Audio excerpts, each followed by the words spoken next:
What's going on, YouTube? So in this video, we're going to talk about, it's a pretty important topic. Now listen to me. We're going to talk about people who are just entering the military and they're trying to go officer. Like if you came in enlisted already and then you're trying to go officer. Let's get into the video. All right, cool. So what am I seeing, man? I'm seeing a big pattern of people not really being informed. Now, what is that telling us? That's telling us either they got bad recruiters or they got bad mentorship as they come into the military.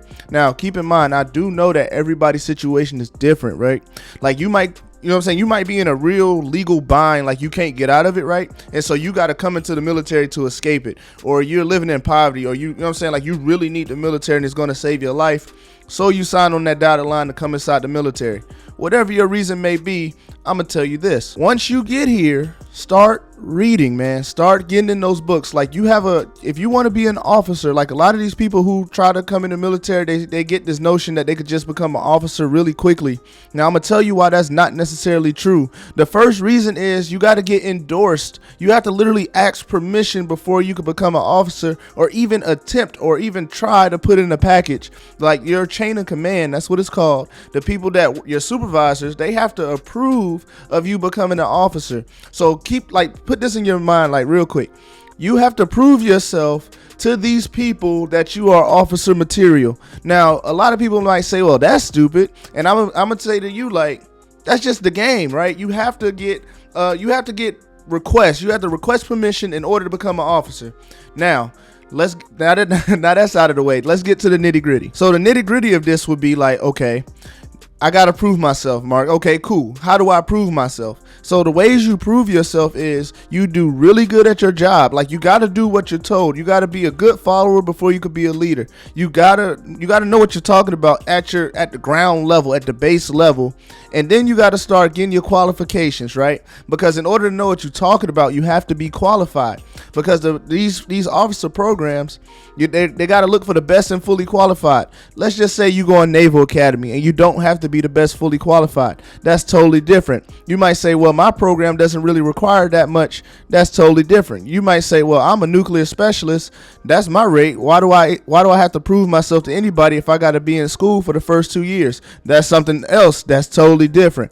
So you have these outliers where you hear people coming into the military enlisted, and then bam, they already have an opportunity to be an officer. Now I'm gonna tell you, if you came in as a CS or an aviation ordnance or a culinary specialist, that's what CS stands for, you're not going to have that immediate jump to where, okay, you're in school 2 years, we're going to go ahead and endorse you to become an officer. That's not necessarily how that works. Let's just say you're one of us.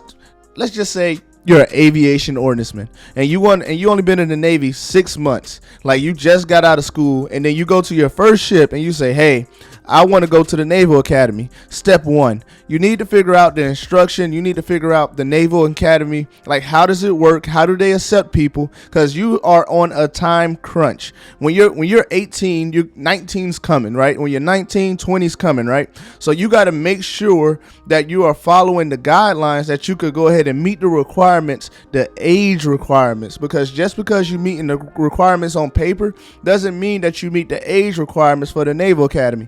Now let's say you meet the age requirements for the Naval Academy. Then you have to get into the nitty-gritty details of what you need to do by looking at the instructions. So use Google, find the most current instructions, the updated instructions, and start reading, and then come to me and ask questions, and I'll tell you how I will handle different situations if I was in your shoes. Okay, so next, let's just say you want to do Stay 21, right? You only been in the Navy, let's just say 2 years, and you want to do Stay 21.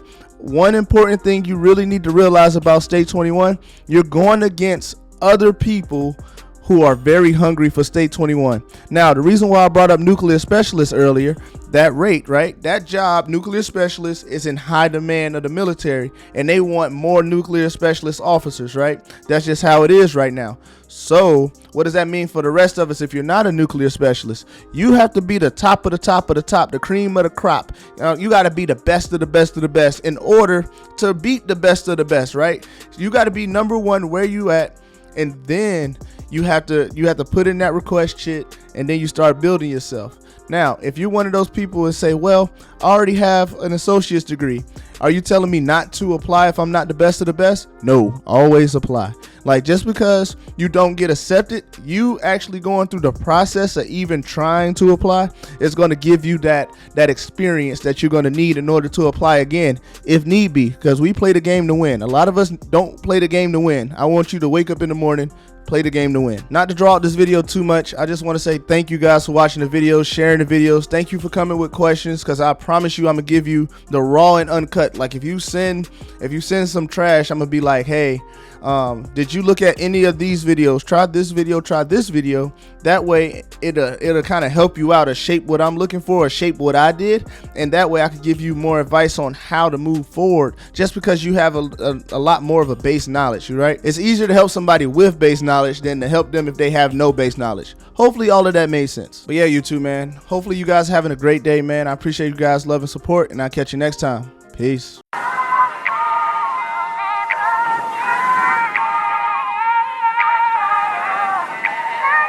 Inmate $$ 205. Rest in peace to Tony.